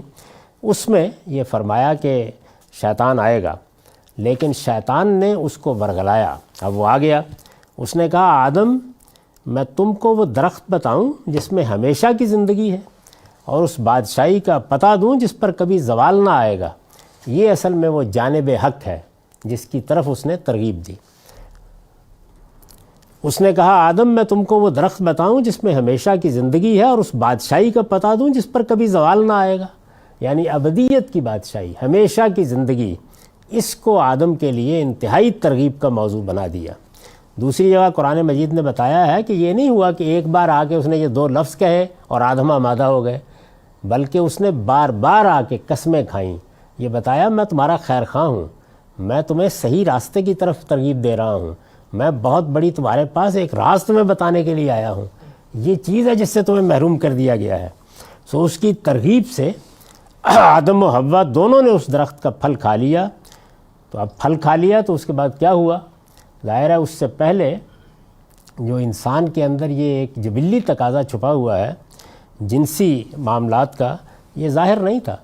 اس نے درخت کا پھل کھا لیا تو ان کی پردے کی چیزیں ان پر ظاہر ہو گئیں۔ دوسری جگہ بتا دیا ہے ما وریان ہو ما من سواتہما، یعنی شرمگاہوں سے وہ واقف تھے، لیکن شرمگاہیں رفع حاجت کا ذریعہ ہیں۔ ان کا ایک پہلو یہ ہے، ان کے دوسرے پہلو کو ان سے چھپایا گیا تھا، وہ ظاہر ہو گیا، اور ان کو چھپانے کے لیے وہ دونوں اپنے اوپر اس باغ کے پتے گانٹنے لگے، کیونکہ یہ جنسی جبلت ہے جس کے ظہور کے بعد ہی انسان کے اندر شرم اور حیا یہ چیز پیدا ہوتی ہے۔ تو جیسے ہی وہ اس عمل سے گزرے تو اب باغ کے پتے اٹھا کے انہوں نے گویا ڈھانپنا شروع کر دیا، پتے گانٹنے لگے۔ اس طرح آدم نے اپنے پروردگار کی نافرمانی کی اور راہ راست سے بھٹک گیا، پھر اس کے پروردگار نے اس کو برگزیدہ کیا، سو اس کی توبہ بڑی شفقت کے ساتھ قبول فرمائی اور اسے راستہ دکھا دیا۔ تو پوری داستان سنا دی ہے کہ آدم کو اللہ نے یہ توفیق دی کہ جانب حقی میں اس سے ایک بڑی لغزش ہو گئی، لیکن فوراً لوٹا، اپنے آپ کو اپنے رب کے سامنے ڈال دیا، توبہ کی، اور پھر اس کو بطور اصول قرآن مجید نے سورہ نساء میں بیان کر دیا ہے کہ اللہ تعالیٰ نے یہ فیصلہ کر رکھا ہوا ہے کہ تم بڑے سے بڑے گناہ کا ارتکاب کرو، یعملون السوء بجہالہ ثم یتوبون من قریب، فوراً اللہ کی طرف لوٹ آؤ، تو میں نے اپنے اوپر لازم کر رکھا ہے، فیصلہ کر رکھا ہے، میں معاف کر دوں گا۔ تو گویا معافی کا قانون بھی اسی اصول پر مبنی ہے، وہاں بھی کوئی استثناء نہیں ہوا، وہی قانون جو ہم سب کے لیے ہے، اسی کے تحت آدم کی توبہ قبول ہوئی، بڑی شفقت کے ساتھ قبول ہوئی، اور اللہ نے اس کو آگے راستہ دکھا دیا، یعنی اب اس کے لیے راہ ہموار ہو گئی کہ وہ اللہ تعالیٰ کی ہدایت بھی پائے، اس کی رحمت سے بہرہ یاب بھی ہو، اور دنیا کی زندگی کے اندر بار بار اس کو اللہ تعالیٰ اپنی نعمتوں سے نوازے۔ سیدنا موسیٰ علیہ السلام کا معاملہ بھی اس سے مختلف نہیں ہے، انہوں نے جان بوجھ کر کسی کو قتل نہیں کیا، یہ محض اتفاق تھا کہ ایک مظلوم کی مدد کے نتیجے میں ظالم قبطی اپنی رعونت کے باعث ان سے الجھ پڑا، انہوں نے اس کو گھونسا مارا، بدقسمتی سے وہ ایسا بے ڈب پڑا کہ اسی جگہ ڈھیر ہو گیا، یعنی یہ ایک قتل خطا تھا، غلطی سے قتل ہو جانا۔ تو یہاں پر بھی صورتحال یہ نہیں ہے کہ وہ کہیں قتل کرنے کے لیے نکلے تھے، یا ان پر کسی عصبیت کا غلبہ ہو گیا تھا، یا کسی جہالت کا ان سے ارتکاب ہوا، اپنی طرف سے وہ ایک مظلوم کی مدد کر رہے تھے۔ یعنی وہاں پر ایک قبطی جو ظاہر ہے کہ حکمران قوم کا آدمی تھا، وہ ان کی قوم کے ایک شخص کے ساتھ الجھ رہا تھا، تو انہوں نے یہ محسوس کیا کہ اس بیچارے کے ساتھ ظلم ہو رہا ہے، تو ایک مظلوم کی مدد کرنے کے لیے، یعنی وہ لوگ کے جو وہاں غلام تھے جن کو دبا لیا گیا تھا، جو قرآن مجید کی تعبیر کے مطابق مستضعفین تھے، ان میں سے ایک شخص کی مدد کرنے کے لیے وہ آگے بڑھے، اور اس میں انہوں نے جب وہ الجھ پڑا دوسرا آدمی تو ایک گھونسا مارا اس کو، وہ ایسا بے ڈب پڑا کہ اسی جگہ ڈھیر ہو گیا۔ تو یہ بھی گویا ایک اس نوعیت کی خطا تھی جو کہہ لیجئے کہ ان سے ہو گئی۔ قرآن مجید نے اس کو بیان کیا ہے، سورہ قصص سے میں نے انتخاب کیا 15-16 آیت کا، وہ الفاظ یہ ہیں وَدَخَلَ الْمَدِينَةَ عَلَىٰ حِينِ غَفْلَةٍ مِّنْ أَهْلِهَا فَوَجَدَ فِيهَا رَجُلَيْنِ يَقْتَتِلَانِ هَٰذَا مِنْ شِيعَتِهِ وَهَٰذَا مِنْ عَدُوِّهِ فَاسْتَغَاثَهُ الَّذِي مِنْ شِيعَتِهِ عَلَى الَّذِي مِنْ عَدُوِّهِ فَوَكَزَهُ مُوسَىٰ فَقَضَىٰ عَلَيْهِ قَالَ هَٰذَا مِنْ عَمَلِ الشَّيْطَانِ إِنَّهُ عَدُوٌّ مُضِلٌّ مُّبِينٌ قَالَ رَبِّ إِنِّي ظَلَمْتُ نَفْسِي فَاغْفِرْ لِي فَغَفَرَ لَهُ إِنَّهُ هُوَ الْغَفُورُ الرَّحِيمُ۔ پھر ایک دن اتفاق سے وہ یعنی موسیٰ، پھر ایک دن اتفاق سے وہ ایسے وقت شہر میں داخل ہوا جب کہ شہر کے لوگ بے خبر ہوتے تھے، یعنی دوپہر کا وقت لوگ اس میں عام طور پر قیلولہ کرتے تھے، تو اس نے دیکھا کہ 2 آدمی وہاں لڑ رہے ہیں، ایک اس کی اپنی قوم سے تھا اور دوسرا اس کے دشمنوں کی قوم میں سے۔ بنی اسرائیل کو غلام بنا کے رکھا گیا تھا، بیگار لی جاتی تھی ان سے، اور یہ قبطیوں کی اس وقت حکومت تھی۔ ظاہر ہے کہ فرعون کے اعیان و اکابر اور اسی طرح پوری قوم بیگاری لیتی تھی ان سب سے۔ تو یہ آدمی اپنی قوم سے تھا اور دوسرا اس کے دشمنوں کی قوم میں سے۔ پھر اس کی قوم کے آدمی نے اس شخص کے مقابل میں اس کی مدد چاہی جو اس کے دشمنوں میں سے تھا، کہ یہ میرے ساتھ زیادتی کر رہا ہے۔ تو اس نے پکارا اور یہ کہا کہ میری مدد کرو۔ اس پر موسیٰ نے اس کے گھونسا مارا اور اس کا کام تمام کر دیا۔ یعنی وہ آگے بڑھے، کوشش کی، اور اس کے بعد یہ حادثہ ہو گیا۔ یہ حرکت سرزد ہوتے ہی موسیٰ نے کہا یہ تو مجھ سے شیطانی کام ہو گیا۔ یعنی آپ دیکھیں نا فوری رد عمل کیا ہے، یعنی نہ ان کا مارنے کا ارادہ تھا، نہ اس طرح کا کوئی اقدام وہ کرنا چاہتے تھے اپنی طرف سے۔ تو جیسے ہم بھی بعض موقعوں کے اوپر یعنی اتنی کوشش کرتے ہیں کہ بھئی یہ الجھ رہا ہے اس وقت، اس کا گریبان پکڑا ہوا ہے، چھوڑ دے، تو گھونسا مارا انہوں نے۔ یہ تو مجھ سے شیطانی کام ہو گیا ہے۔ اس میں شبہ نہیں کہ شیطان ایک کھلا ہوا گمراہ کرنے والا دشمن ہے۔ یہ انہوں نے فوراً الفاظ کہے۔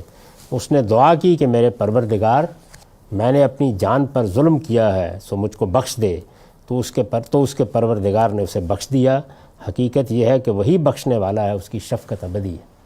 یہ واقعات اس لیے یہاں جمع کر دیے میں نے کہ سیدنا آدم کا معاملہ، سیدنا موسیٰ کا معاملہ، سیدنا یوسف کا معاملہ، تاکہ یہ بات بالکل واضح ہو جائے کہ انبیاء علیہم السلام کا معاملہ یہ نہیں ہے کہ وہ کوئی روبوٹ کی طرح ہوتے ہیں، یا یہ کہ ان کے اندر کسی غلط کام کی طرف جانے کی صلاحیت ہی نہیں ہوتی۔ اللہ تعالیٰ نے جو بشری خصوصیات ہیں وہ ان کو بھی دی ہوتی ہیں، لیکن ان کے ہاں احتیاط، تقوی، جو اللہ کا نور ان کو حاصل ہے، اس نور کی لو کو تیز رکھنے کا معاملہ رہتا ہے۔ تو اس میں سیدنا یوسف کی مثال یہ ہے کہ جب اس طرح احتیاط اور تقوی کے مراحل سے گزرتا ہے آدمی تو اللہ تعالیٰ کیسے مدد کرتا ہے، یعنی اللہ کی مدد حاصل ہوتی ہے جو بعض موقعوں پر وہ بچ سکتے ہیں، وہ بھی بتا دیا۔ اور اسی طرح یہ بھی کہ اس طرح کی غلطیاں جانب حق میں ہو جاتی ہیں، تو اس کو انبیاء کی عصمت کے خلاف نہیں سمجھنا چاہیے، یہ جانب حق کی غلطیاں ہیں، تاکہ یہ معلوم رہے کہ وہ انسان ہیں، بشر ہیں، ان کا معاملہ بھی یہی ہے، تاہم ایسے ہوتا ہے۔ حضرت موسیٰ نہ تو قبطی کے قتل کرنے کا کوئی ارادہ رکھتے تھے اور نہ ان کو اس صورتحال کے پیش آنے کا کوئی گمان تھا، بلکہ بالکل بے ارادہ جب یہ حادثہ پیش آ گیا تو انہیں فوراً اپنی غلطی پر سخت پشیمانی ہوئی اور انہوں نے اپنے رب سے معافی مانگی کہ اے رب، میں نے اپنی جان پر سخت ظلم ڈھایا ہے، تو مجھے معاف فرما دے۔ چونکہ یہ غلطی ان سے بالکل بے ارادہ ہوئی تھی، پھر انہوں نے معافی بھی بلا تاخیر مانگی، یعنی ایک تو غلطی بالکل بے ارادہ ہوئی، معافی بلا تاخیر مانگی، اس وجہ سے اللہ تعالیٰ نے ان کو فوراً ہی معاف فرما دیا، اور اس معافی کی غیبی طور پر ان کو بشارت بھی مل گئی۔ اللہ تعالیٰ غفور و رحیم ہے، یعنی یہ گویا اللہ کا قاعدہ ہے کہ وہ اعلیٰ ترین انسانوں سے بھی اس سے آگے توقع نہیں کرتا۔ یہ اللہ تعالیٰ کے منتخب بندے ہیں جن کو نبوت کے لیے اللہ تعالیٰ نے منتخب کیا ہے، تو اگر ان سے بھی اس طرح کوئی لغزش ہوتی ہے تو اللہ تعالیٰ ایسے معاملہ کرتے ہیں۔ لیکن اصل چیز کیا ہے؟ ایک اعلیٰ کردار کے انسان سے غلطی ہوئی ہے، غلطی بھی جانب حق میں ہوئی ہے، لغزش بھی اللہ کی نافرمانی پر اصرار کے نتیجے میں نہیں ہوئی یا سرکشی کے نتیجے میں نہیں ہوئی۔ اس کے باوجود ایک لمحے کا توقف نہیں کیا، نہ سیدنا آدم نے نہ سیدنا موسیٰ نے، فوراً اللہ کے سامنے سربسجود ہو گئے، فوراً اس کی طرف لوٹ آئے۔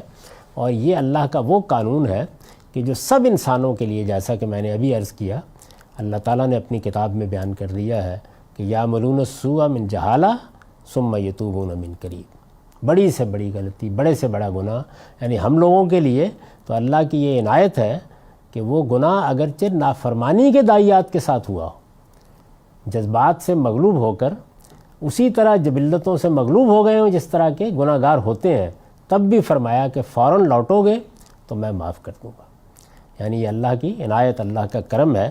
لیکن پیغمبروں کے ان واقعات کو بیان کرنے کا مقصود یہ تھا کہ یہ واضح ہو جائے کہ وہ انسانی ہوتے ہیں، ان کے اندر بھی وہ سب داعیات ہوتے ہیں، تاہم ان کی عصمت کا مطلب کیا ہے؟ یعنی عصمت کا مطلب عام طور پر یہ خیال کیا جاتا ہے کہ وہ گناہ کرنے کی، غلطی کرنے کی صلاحیت نہیں رکھتے۔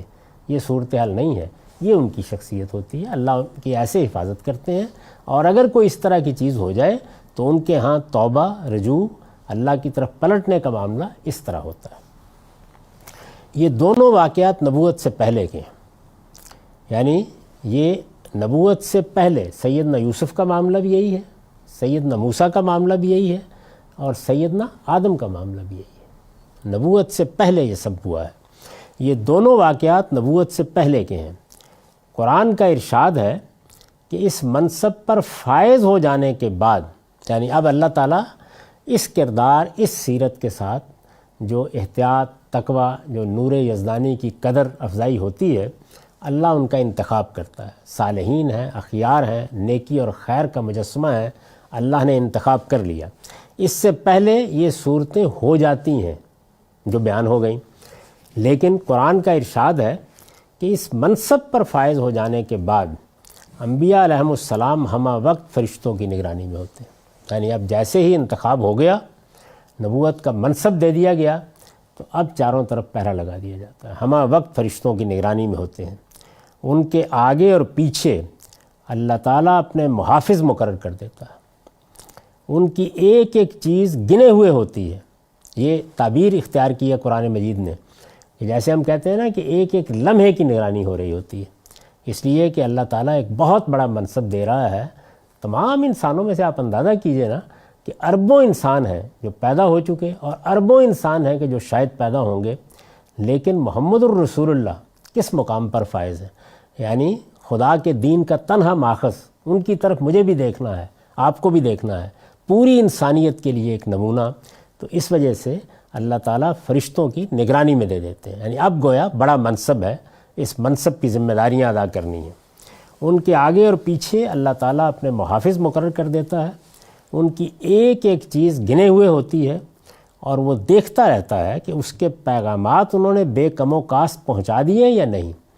اس میں بھی فرشتوں سے یہ نہیں کہا جاتا کہ وہ گویا گردن سے پکڑ لیں گے، کوئی غلطی ہے، کوئی کوتاہی ہو رہی ہے، کوئی لغزش ہے، اللہ تعالیٰ اس پر متنبہ کرتا ہے، بتاتا ہے، توجہ دلاتا ہے۔ اس طرح کی کوئی چیز تو ہوتی نہیں جس کی مثالیں ہم نے نبوت سے پہلے دیکھیں، لیکن اگر کوئی چیز ہو، جیسے کہ رسالت مآب صلی اللہ علیہ وسلم کے واقعات زیر بحث آئے ہیں، مثلاً ایک نابینے کا مجلس میں آنے کے بعد جو رویہ آپ نے اختیار کیا، جانب حق میں اختیار کیا، اپنی دعوت کی کہ فروغ کے لیے اختیار کیا، لیکن اللہ تعالیٰ نے اس پر توجہ دلائی، اور بہت سخت لب و لہجے میں توجہ دلائی۔ اگرچہ عتاب کا رخ آپ کی طرف نہیں ہے بلکہ قریش کے سرداروں ہی کی طرف ہے، لیکن توجہ دلائی۔ اسی طرح کا معاملہ غزوہ تبوک میں ہوا، یا بعض اور چیزیں بھی ہیں۔ تو آگے اور پیچھے اللہ تعالیٰ اپنے محافظ مقرر کر دیتا ہے، ان کی ایک ایک چیز گنے ہوئے ہوتی ہے، اور وہ دیکھتا رہتا ہے کہ اس کے پیغامات انہوں نے بے کم و کاست پہنچا دیے یا نہیں۔ اس کے بعد یعنی جب اس نگرانی میں وہ ہوتے ہیں، ایسے فرشتے چاروں طرف سے گھرے ہوئے ہوتے ہیں، اس کے بعد ظاہر ہے کہ کسی چھوٹی سے چھوٹی لغزش پر بھی ان کے قائم رہ جانے کی کوئی گنجائش نہیں رہتی۔ ہو جائے گی، لیکن یہ نہیں ہو سکتا کہ قائم رہ جائیں۔ اللہ تعالیٰ ان کے اجتہاد میں بھی اگر کوئی چیز ایسی ہوتی ہے تو توجہ دلاتے ہیں، اس کی اصلاح کر دیتے ہیں۔ تو رسالت مآب صلی اللہ علیہ وسلم کے معاملے میں بھی یہ معلوم ہے کہ ایسے ہی کیا گیا، جہاں کوئی معاملہ ہوا اللہ تعالیٰ نے فوراً توجہ دلا دی۔ اس کو قرآن مجید نے بیان کیا ہے، یہ سورہ جن کی 27-28 آیات ہیں۔ إِلَّا مَنِ ارْتَضَىٰ مِن رَّسُولٍ فَإِنَّهُ يَسْلُكُ مِن بَيْنِ يَدَيْهِ وَمِن خَلْفِهِ رَصَدًا لِّيَعْلَمَ أَن قَدْ أَبْلَغُوا رِسَالَاتِ رَبِّهِمْ وَأَحَاطَ بِمَا لَدَيْهِمْ وَأَحْصَىٰ كُلَّ شَيْءٍ عَدَدًا۔ رہے وہ جن کو وہ رسول کی حیثیت سے منتخب کر لیتا ہے، وہ اپنی طرف سے کچھ نہیں کہہ سکتے۔ ان کے آگے اور پیچھے تو وہ پہرا لگا دیتا ہے تاکہ معلوم رہے کہ انہوں نے اپنے رب کے پیغامات پہنچا دیے ہیں، اور وہ ان کے ماحول کو گھیرے میں اور ان کی ہر چیز کو گنتی میں رکھتا ہے۔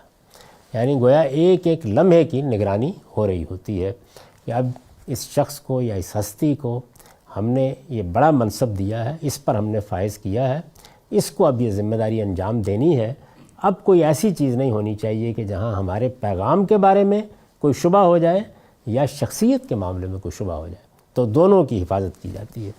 یہ میرے نزدیک نبی کی عصمت کا مطلب ہے، یعنی اس کی حدود یہ ہیں۔ اب آپ اس کے مقابل میں جب ہمارے ہاں متکلمین کی بحثیں پڑھیں گے تو اندازہ ہو جائے گا کہ اس میں کتنا فرق ہے. یہ نوعیت ہے اس کی. اس کے بعد اگلا عنوان ہے نبی کی ریاضت. نبی جس ذمہ داری کو پورا کرنے کے لیے مبعوث کیے جاتے ہیں. نبی کی عصمت پہ ایک سوال جی شاید کیا نبی اور رسول کی جب بعثت ہو جاتی ہے اس کے بعد ان کی رسالت کی جو بنیادی ذمہ داری ہے اس میں ان کے اوپر کوئی اس کے لیے بھی عصمت قائم رہتی ہے؟ کیونکہ حضرت یونس کا واقعہ ہے, ان کو تو پھر کیا فرشتوں نے یا اللہ نے روکنے کی کوشش نہیں کی غلطی کرنے سے؟ نہیں روکا گیا ہے, یعنی فوراً سزا دے دی, واپس بھیجا گیا. روکنے کا مطلب یہ نہیں ہے کہ غلطی کرنے نہیں دی جائے گی, ہو جائے گی, لیکن پھر اللہ تعالیٰ اس پر قائم نہیں رہنے دیتے. تو دیکھیے وہ مثال بن گیا اس چیز کی. یہ فرمایا کیا غلطی کی انہوں نے, یعنی غلطی یہ کی کہ اپنی قوم کو دعوت دی, قوم کا رد عمل بہت برا تھا, سامنے آتا رہا. انہوں نے محسوس کیا کہ میں نے تو ہر دروازے پر دستک دی ہے, ہر فرد کو جا کے بلایا ہے, ایک ایک کو پیغام دیا ہے, تو کیا حق ایسا ہی ہے اور اس کی ایسی ہی ناقدری ہونی چاہیے؟ میں چھوڑ کے جا رہا ہوں اس قوم کو. یعنی وہ وقت آ گیا ہے, وہ ہجرت کا وقت غلط طے کیا. اللہ تعالیٰ کی طرف سے بتایا جانا تھا کہ آپ قوم کو کب چھوڑ دیں. اور یہ صاف معلوم ہوتا ہے کہ بہت سے ایسے معاملات ہیں کہ جن میں اس طرح کا اگر کوئی حادثہ نہیں ہوا تو بعض اوقات اس کے حدود معلوم بھی نہیں ہوتے. مثلا سیدنا یونس کو مقرر کر دیا, آپ جائیں اپنی قوم کو پیغام پہنچائیں, دعوت دیں. یہ چیز انڈرسٹوڈ ہے, مانی ہوئی ہے کہ اللہ تعالیٰ ہی بتائیں گے کب نکلنا ہے, لیکن یہ باقاعدہ طریقے سے بتایا نہیں گیا کہ میرے کہے بغیر تم نہیں نکلو گے. اپنے اجتہاد سے انہوں نے فیصلہ کر لیا. تو یہ بات ہوئی. اب ظاہر ہے کہ جب پیغمبری کے منصب پر آپ فائز ہیں اور آپ کو ایک ذمہ داری دی گئی ہے تو اللہ تعالیٰ جب تک ہجرت کا حکم نہیں دیں گے اب چھوڑ نہیں سکتے. تو اب اس کو بطور اصول بیان کرنا شروع کیا. چنانچہ رسالت میں آپ صلی اللہ علیہ وسلم کو توجہ دلائی کہ ولا تکن کا صاحب الحوت, وہ مچھلی والے کی طرح نہ ہو جانا. تو ایسا ہی ہوتا ہے, یعنی رسالت میں آپ صلی اللہ علیہ وسلم کو بھی فرشتوں نے اس وقت نہیں روکا آ کے کہ یہ آپ اس نابینا کے ساتھ جو معاملہ کر رہے ہیں تو رک جائیں. ہو گیا وہ معاملہ. اس کے بعد پھر قرآن مجید نے توجہ دلائی اور یہ کہا کہ ابس وتولی, آپ نے ایسا کیا. اسی طرح سے فرشتوں نے آگے یہ نہیں کہا کہ یہ منافقین ہیں, آ کے آپ سے اجازت لے رہے ہیں تو آپ اجازت کیوں دے رہے ہیں ان کو. روک نہیں دیا گیا, وہ معاملہ ہو گیا. اس کے بعد تبصرہ کرتے ہوئے بتایا کیونکہ یہ سب جانب حق میں ہو رہا ہے, تو پیغمبروں کے ساتھ بھی ایسا ہی معاملہ ہوتا ہے. ایک ضمنی سوال ہے اسی بارے میں, آپ نے جب رسول نبوت سے پہلے بھی وہ پہلے میں رہتے ہیں, روک دیا جاتا ہے جیسے حضرت یوسف علیہ السلام کو روکا گیا؟ نہیں, اس وقت کوئی پہرا نہیں ہے, اس وقت اس طرح کی کوئی صورت نہیں ہے. بس اللہ کی برہان کسی خاص موقع پر نمودار ہو گئی. یعنی جب وہ اس طرف رغبت کر رہے تھے تو اللہ تعالیٰ کی نگرانی میں تو ہم سب ہیں, ہر وقت ہیں, تو وہ اس نگرانی کا اظہار ہے. یہ خصوصی نگرانی ہے. یعنی جب آپ نے نبوت کے منصب پر فائز کر دیا تو اب اللہ تعالیٰ کا پیغام ہے ان کے پاس, اس میں کوئی غلطی نہ ہو جائے.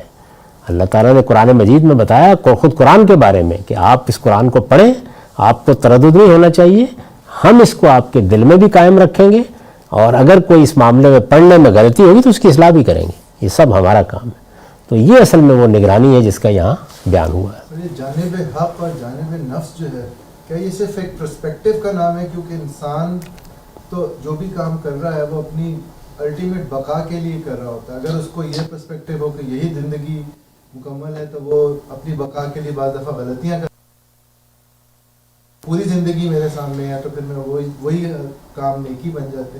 تو یہ جانب حق جانب نفس کے دونوں کے پیچھے جو محرک ہے وہ تو انسان کی بقا کا جذبہ ہی ہے نا. کہ جانب نفس میں تو ایسا نہیں ہوتا. مثلا جب میں ملاوٹ کرتا ہوں, جب میں جھوٹ بولتا ہوں, جب میں دھوکہ دیتا ہوں, جب میں غبن کرتا ہوں, چوری کرتا ہوں, تو یہ تو بالکل یعنی بدی کے محرکات کے تحت کرتا ہوں. لیکن اس میں یہی خیال ہوتا ہے نا کہ میں یہ کام کروں گا تو میں آگے نکل جاؤں گا, میری بقا اس کے اندر ہے کہ میں اپنے آپ کو محفوظ کر لوں. یہ تو اصل میں وہ جانب حق نہیں ہے.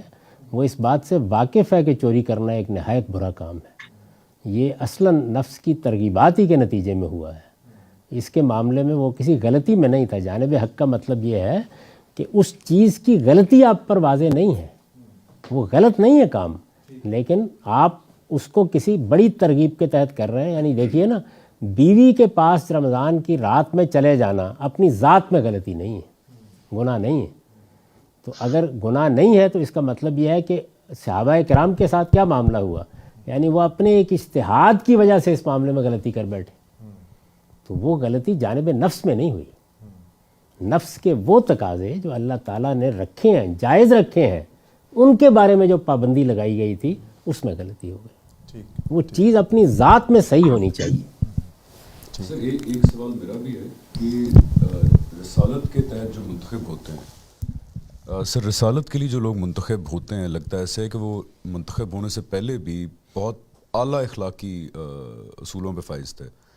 تو سر حضرت عیسیٰ کے ساتھ کیا معاملہ تھا کہ وہ تو بائی برتھ تھے، وہ تو پیدا ہونے سے پہلے ہی وہ رسول ڈکلیئر ہو چکے تھے، تو وہ تو ان مرحلوں سے نہیں گزرے جہاں ان کو اپنے اندر کے نور کی حفاظت کرنی پڑی ہو۔ تو سر یہاں کیا معاملہ ہوا؟ یہ میں نے اس پہ گفتگو کی ہے اس سے پہلے، نبی کی فطرت کے تحت کہ سیدنا یحییٰ اور سیدنا مسیح، ان دونوں کا معاملہ بہت مختلف ہے۔ یعنی ان کے ساتھ یہ نہیں کیا گیا، بلکہ اللہ تعالیٰ نے ان کو بچپن ہی سے اس منصب پر کھڑا کر دیا۔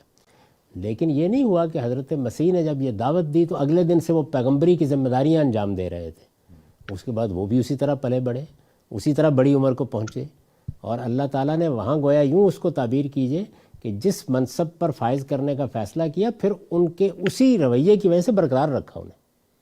یعنی کہ سر یہ مارجن ہو سکتا تھا کہ پیدائشی طور پہ تو وہ رسول منتخب ہو گئے، لیکن اللہ تعالیٰ نے اپنے علم کی بنیاد پر فیصلہ کیا۔ وہ تو رسول اللہ کے بارے میں بھی معلوم تھا، میرے آپ کے بارے میں بھی معلوم ہے، اللہ کا علم تو موجود ہے پہلے سے، لیکن یہ کہ اللہ تعالیٰ اس امتحان سے لازماً گزارتے ہیں، وہ وہاں بھی گزرے ہیں۔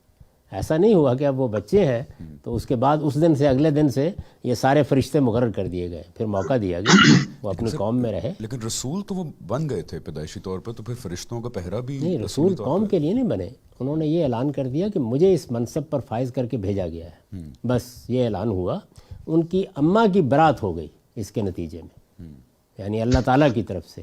باقی انہوں نے زندگی پھر عام انسان کی حیثیت سے گزاری، یہاں تک کہ پھر جب وہ بڑے ہوئے، یعنی ایسا نہیں ہوا کہ اگلے دن سے وہ دعوت کے منصب پر فائز ہو گئے، پھر وہ بچے ہی رہے، پھر وہ لڑکپن کی عمر سے گزرے، پھر وہ بڑے ہوئے، پھر اس کے بعد بائبل سے معلوم ہوتا ہے نا کہ کوئی کم و بیش 50 سال کے قریب کی عمر تھی جس وقت وہ دنیا سے پھر رخصت ہوئے، تو ایک وقت انہوں نے پھر اس کے بعد گزارا۔ اللہ تعالیٰ نے خود قرآن مجید میں اس اصول کو بیان کیا ہے کہ پیغمبری کے منصب پر فائز کر دینے کے بعد بھی اگر انسان غلطی کا ارتکاب اس درجے میں کر دے، جیسے کہ رسولوں کے بارے میں کہا کہ ہم پر کوئی بات جانب نفسی میں تو الگ ہے، جانب حقی میں جھوٹ باندھ دے، بعض اوقات غلبہ ہو جاتا ہے۔ ہمارے ہاں دیکھیں یہ صوفیہ حضرات ہیں، تو ہمارے محدثین کہتے ہیں کہ یہ لوگ ہیں کہ جن کی عبادت ریاضت انتہا کو پہنچی ہوئی ہے، بلکہ لوگوں کا خیال ان کے بارے میں یہ ہوتا ہے کہ یہ مسجد نبوی کے ستونوں کو کہیں نا کہ یہاں سے ٹل جاؤ تو ٹل جائیں گے، ایسے عابد زاہد ہیں، لیکن جھوٹ بولتے ہیں۔ تو غلط بات بعض اوقات آپ لوگوں کی ترغیب کے لیے اچھی بات بتانے کے لیے کر دیتے ہیں، فرمایا یہ اگر کر دیں گے تو ہم ان کو رگے جان سے پکڑیں گے اور ان کی گردن کاٹ دیں گے۔ تو اس کا مطلب یہ ہے کہ وہ چیزیں سلب نہیں ہو جاتی، موجود ہے اسی طریقے سے، انتخاب کر لیا، بتا دیا، کوئی فرق نہیں پڑتا، لیکن آپ کو ان مراحل سے گزرنا ہے، ان سب سے جن سے گزرے ہیں، اور وہ بعد میں بھی گزر رہے ہیں۔ فرشتوں کی نگرانی بھی کیوں کی جاتی ہے؟ تاکہ غلطی ہو گئی ہے تو فوراً اصلاح کر دی۔ تو سر یہ کہنا جائز ہوگا کیونکہ اللہ تعالیٰ کے علم میں تو غلطی کی گنجائش ہے ہی نہیں، ماشاء اللہ، کہ اللہ تعالیٰ کو پہلے سے اپنے علم کے تحت پتہ تھا کہ یہ شخص اس اخلاقی لیول پر ہوگا کہ ان کو ہم رسول کے طور پہ منتخب کریں، اس لیے ان سے غلطی ہوئی نہیں کبھی۔ اللہ تعالیٰ علم تو دیکھیے، اللہ تعالیٰ کا رسولوں کے بارے میں بھی مقدم ہے، انبیاء کے بارے میں بھی مقدم ہے، میرے آپ کے بارے میں بھی مقدم ہے، ہر ایک شخص کے بارے میں اللہ کا علم موجود ہے، لیکن وہ کہتے ہیں کہ میں اپنے اس علم کو مؤثر نہیں ہونے دیتا، تمہیں عمل کا پورا موقع دیتا ہوں، اس لیے میرا قانون کام کرتا ہے۔ چنانچہ جگہ جگہ اس کو امکان کے طور پر بیان کرتے ہیں کہ میں نے یہاں 2 امکان رکھے ہوئے ہیں۔ مثلاً رسالت میں آپ صلی اللہ علیہ وسلم کے بارے میں یہ بتایا ہے کہ 2 شکلیں ہوں گی، یا تو آپ کو دنیا سے اٹھا لیا جائے گا یا آپ کی آنکھوں کے سامنے یہ معاملہ ہوگا۔ اب اللہ تعالیٰ جانتے تو ہے نا کہ کیا ہوگا، لیکن وہ ان عملی امکانات کو ایسے ہی رکھتے ہیں کہ یہ ایسے ہوں گے، اور یہ ہوا تو ہم یہ کریں گے، یہ ہوا تو ہم یہ کریں گے۔ گویا بہت سے معاملات میں انسان کے عمل سے جو چیزیں ظہور پذیر ہوتی ہیں اس کے 2 یا 3 امکانات یا احتمالات ہوتے ہیں، ان کو سامنے رکھ کے اللہ تعالیٰ دونوں اور تینوں کے بارے میں قانون بیان کر دیتے ہیں. یہ ہوا تو یہ ہوگا, یہ ہوا تو یہ ہوا. مثلا قریش کو کہا گیا ہے کہ اگر تم لوگ صحیح راستے پر رہو گے, پیغمبر کی بات مان لو گے تو اچھی بات, اگر ایسا نہیں ہوتا تو یستبدل قوما غیرکم ثم لا یکونوا امثالکم, تمہاری جگہ ہم دوسری کسی قوم کو اٹھا لائیں گے. تو یہ ایک بڑا غیر معمولی امتزاج ہے کہ اللہ کا علم امکانات جو یہاں وہ پیدا کر دیتے ہیں اس کے لحاظ سے اپنا فیصلہ سناتا ہے. تو میں نے یہ 2 راستے کھول دیے ہیں, اب یہ راستہ بھی اختیار تم کر سکتے ہو, یہ کرو گے تو میرا فیصلہ یہ ہوگا, یہ کرو گے تو میرا فیصلہ یہ ہوگا. تو ہمارے بارے میں بھی یہی ہے کہ دیکھو میں نے تمہیں دونوں راستے بتا دیے ہیں, ہدینہ السبیل ہدینہ النجدین, دونوں راستے بتا دیے ہیں, اما شاکرن و اما کفورا. اب تم نے فیصلہ کرنا ہے کہ تم شکر گزار بنتے ہو یا ناشکرے بنتے ہو. شکر گزار بنو گے تو میرے علم کے تحت یہ چیزیں وجود میں آ جائیں گی, ناشکرے بنتے ہو تو میرے علم کے تحت یہ چیزیں وجود میں آ جائیں گی. تو یہ اس طرح ہے.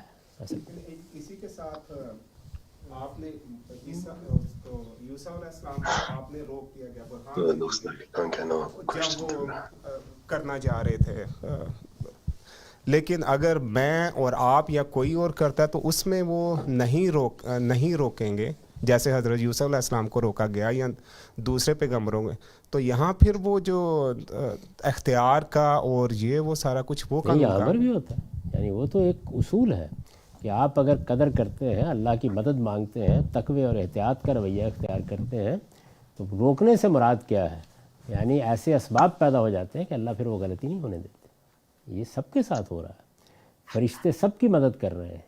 اسی طرح سے جب ہم سرکشی اختیار کرتے ہیں تو شیطان کے مسلط ہونے کا عمل بھی ایسے ہی ہوتا ہے. تو یہ چیزیں ہر ایک کے ساتھ ہیں. وہاں یہ بیان کیا ہے کہ وہ فی الواقع اس کے مستحق تھے.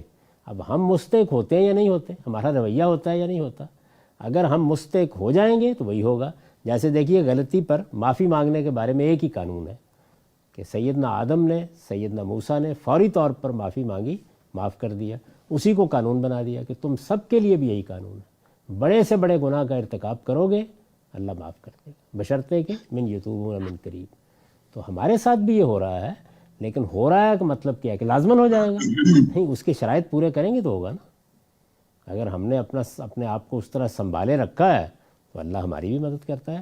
یہ تو ہر انسان کو دنیا میں سابقہ پیش آتا ہے کہ بعض اوقات سارے عوامل جمع ہو جاتے ہیں گناہ کے یا غلطی کے, اللہ نکال لیتا ہے. بہت بڑے گناہوں میں انسان ہوتا ہے اور اچانک ایک روشنی پیدا ہوتی ہے, وہ اندر فطرت کا نور موجود ہوتا ہے, اللہ تعالیٰ اس سے نکال کے ان کو کچھ سے کچھ بنا دیتا ہے. تو دسیوں انسانوں کے واقعات آپ کو ملتے ہیں, سب کے ساتھ ہوتا ہے, لیکن کسی قانون کے تحت ہوگا نا. یہ تو نہیں ہے کہ حضرت یوسف نے کچھ بھی نہیں کیا اور ہو گیا. جو کچھ انہوں نے کیا اس کے نتیجے میں ہوا, ہم بھی کریں گے تو ہمارے ساتھ بھی ہوگا. اللہ تعالیٰ فرمائے. Assalamu alaikum. My question would be to the Sheikh, how would you describe the masumiyat of the Anbiya alayhi salatu wasalam in contrast to the rest of the makhluqat? For Allah subhanahu wa ta'ala says in Surah Al-Fath that Allah has forgiven the past and future sins of Sayyidina Rasulullah alayhi salatu wasalam. So we are of the great tenacity of believing that the Anbiya alayhi salatu wasalam are masum, meaning very acquittal in the sinlessness. How would you, Sheikh, describe or define the masumiyat of the Anbiya, please? اسی پر میں نے بڑی تفصیل کے ساتھ گفتگو کی ہے کہ انبیاء علیہم السلام اپنی ذات میں اخیار اور اپنی ذات میں صالحین ہوتے ہیں.